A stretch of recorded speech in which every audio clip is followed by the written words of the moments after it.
Have you ever wished for, I don't know, a user manual for your own mind? Some kind of guide for navigating all the chaos life throws at you? Well, it turns out that almost 2,000 years ago, the most powerful man on the planet wrote one for himself. So today, let's dive into that incredible text, the Meditations. Right here, this single idea, this is the key that unlocks everything else we're about to talk about. It's not about pretending your problems don't exist. It's about fundamentally changing your relationship to them. And this isn't just some nice inspirational quote. For the man who wrote it, this was a survival strategy. And trust me, he desperately needed one. So who was this guy Marcus Aurelius? Well, he wasn't some philosopher sitting in an ivory tower just thinking deep thoughts. No, he was the emperor of Rome, at the absolute height of its power. We're talking about ruling over 70 million people. But his time as emperor, from 161 to 180 AD, was, well, it was anything but peaceful. I mean, just look at this timeline. It gives you a real sense of the insane pressure he was under.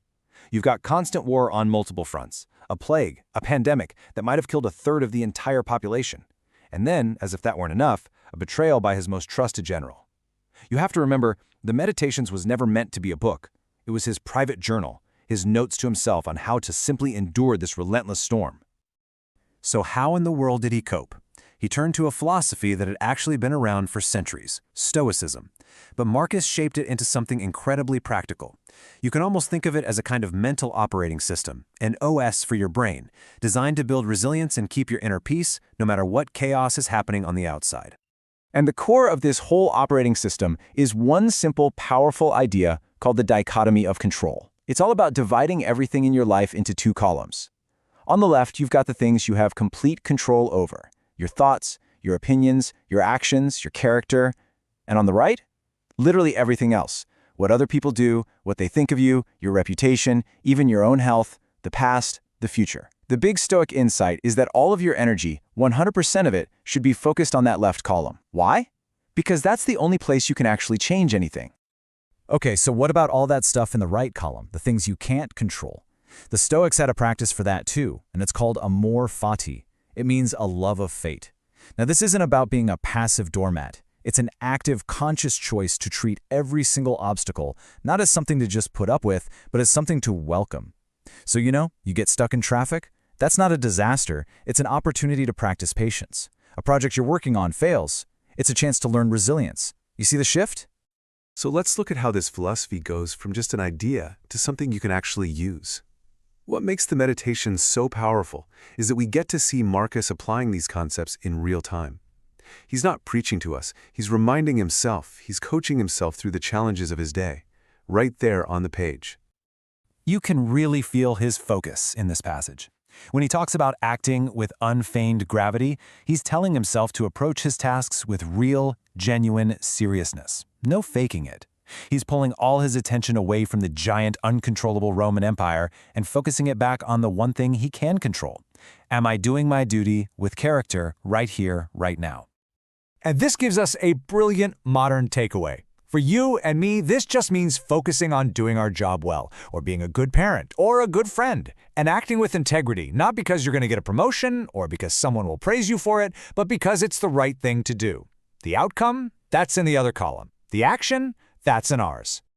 Marcus also used another really powerful tool to keep his perspective, a constant reminder of his own mortality. He actually wrote this to himself after getting really angry at someone. It's just such a stark reminder that our time is incredibly short, and most of the things we get so worked up about are, in the grand scheme of things, unbelievably petty.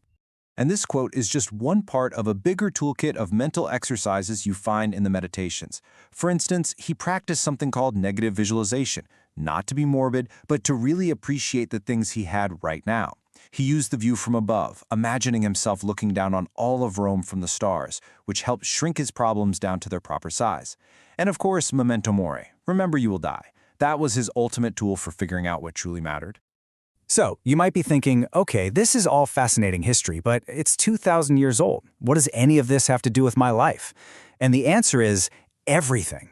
The technology changes, sure, empires rise and fall, but the basic challenges of just being a human being, those haven't changed at all.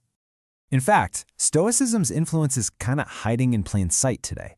the absolute core idea of cognitive behavioral therapy, or CBT, which is one of our most effective forms of modern psychotherapy, is pure Stoicism. It's not events that upset us, it's our judgments about them. That's the foundation of CBT right there. The resilience training that elite athletes and special forces use, it's a direct descendant of Stoic preparation for hardship. Its fingerprints are all over modern leadership and self-improvement. 2,000 years. Think about that. Ideas don't survive for 2,000 years by accident. They survive because they get tested in the real world by real people, and they work. The Meditations has outlasted empires. It's seen the birth of new nations, the invention of technologies Marcus couldn't even have dreamed of, and it's still here because it speaks to a fundamental human need, the search for peace and purpose in a world we can't always control. So I'll leave you with this question, which comes right from the heart of this philosophy. Just take a second and really think about it. What is one thing you're worrying about, right now, that truly belongs in that second column? And what would happen? What would change if you decided, like Marcus, to focus all of your energy on what you can control, right here and right now? This is for entertainment and educational purposes only.